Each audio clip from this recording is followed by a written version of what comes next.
파티에서 만난 넷은 각자 자기소개를 하게 되고 그중 레오는 이제 막 한국으로 들어와 다른 사업을 시작하려 하는 다니엘 킴이라고 거짓말을 하게 됩니다.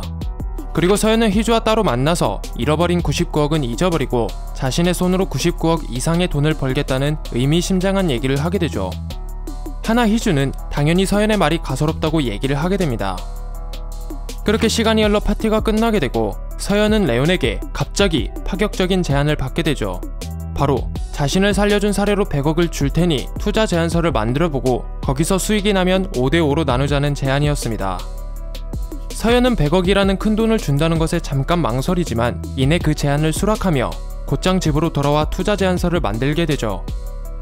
한편 태호는 나이트클럽 사장에게 레온이 죽었으니 이제 서연한테 신경 좀 쓰라는 얘기와 장할머니가 몸이 좋지 않아 병원에 입원했다는 얘기를 듣게 됩니다. 그래서 장할머니를 찾아가게 되고 장할머니한테도 나이트클럽 사장한테 들은 얘기와 똑같은 얘기를 듣게 되죠. 그렇게 집으로 돌아온 태호는 동생이랑 같이 찍은 사진을 보며 이제 그만해야겠다는 생각을 하게 되고 서연에게 전화를 걸어 할 말이 있으니 내일 잠깐 만나자고 얘기를 하게 됩니다. 다음날 서연은 투자 제안서와 함께 레온의 차를 타고 레온의 사무실로 향하게 됩니다. 그리고 레온은 비서에게 전화를 걸어 스페인말로 여우사냥이라는 말을 하게 되고 그 전화를 받은 비서는 상무에게 그 메시지를 전달하게 되죠. 그러고 나서 아무 일도 없었던 것처럼 서연이 가져온 투자 제안서를 보며 약속대로 100억을 주겠다고 얘기하게 됩니다. 그 후 서연은 어제 약속한 대로 태호를 만나게 되죠. 그리고 앞으로 무엇이든지 같이 하고 싶다, 여기서 모든 걸 정리하고 같이 타이트로 가자는 말을 듣게 됩니다. 서연은 태호가 지금까지 자신에게 해주었던 행동들을 생각하며 이 남자는 나를 진심으로 생각해 주는구나 라고 느끼지만 이내 미래를 같이 보낼 수 없는 이유를 얘기하게 되죠. 서연의 솔직한 말을 듣고 충격에 빠진 태호는 서연이 돈에 눈이 멀어 자신의 동생을 죽였다고 생각하며 그 자리를 뜨게 되고 서연은 자신을 진심으로 대해주는 태호에게 상처를 줬다는 생각에 그 자리에 주저앉게 됩니다. 그렇게 태호는 서연과 같이 타이트로 가려 했던 티켓을 찢어버리게 되죠. 한편 재훈은 희주에게 레온이 제안한 투자건을 거부하면 재단에도 타격이 갈 것이라며 그 제안을 수락하자고 설득하게 됩니다.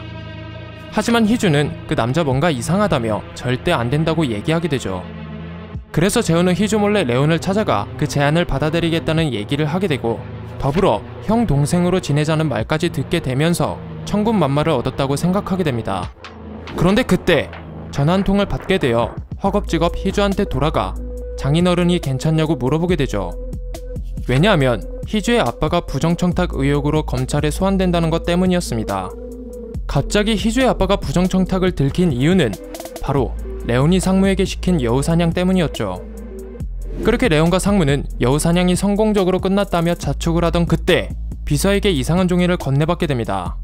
그건 바로 레온이 찍혀있는 사진과 100억을 가지고 어느 곳으로 오라는 협박 종이었죠.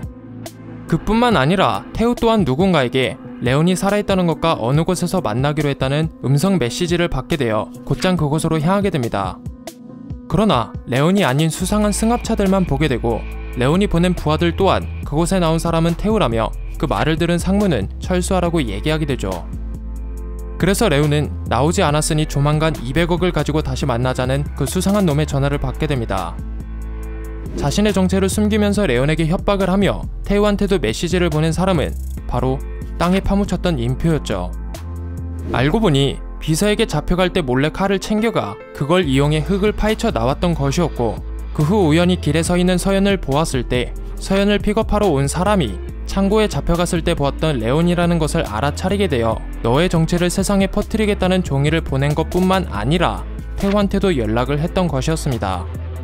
한편 레온이 올 거라는 장소에 다녀온 태우는 레온의 부하이자 친구였던 백승재에게 분명 무엇이 있을 거라며 해커를 통해 이메일들을 모조리 뒤지게 되고 거기서 스페인말로 여우사냥이라는 파일을 찾게 되죠. 그 시각 희주는 아빠가 검찰에 소환된 것 때문에 은행 대출뿐만 아니라 다른 기업들이 투자를 하지 않으려 해서 재단 자금에 문제가 생겼다는 걸 듣게 됩니다. 그런데 그때 서연이 갑자기 찾아와 도움이 필요할 것 같아서 왔다는 얘기를 하게 되죠. 알고 보니 희주에게 오기 전에 레온에게 먼저 찾아갔던 서연은 희주의 아빠가 검찰에 소환된 것을 봤다. 그러니 분명 재단이 힘들어질 거라며 100억을 희준의 재단에 투자하겠다는 얘기를 했던 것이었습니다. 그렇게 서연은 희주에게 100억을 재단에 투자하고 싶다는 얘기를 하게 되죠. 하지만 희주는 자존심 때문에 서연의 제안을 거절하게 됩니다. 그래서 일단 집으로 돌아가던 그때 태우와 마주치게 되죠. 하지만 태우의 용건은 서연을 만나러 온 것이 아닌 희주를 만나러 온 것이었고, 여우사냥이라는 파일에 있던 내용들을 전부 다 얘기하며 같이 레온을 잡자고 했던 말이 아직 유효하냐고 물어보게 됩니다.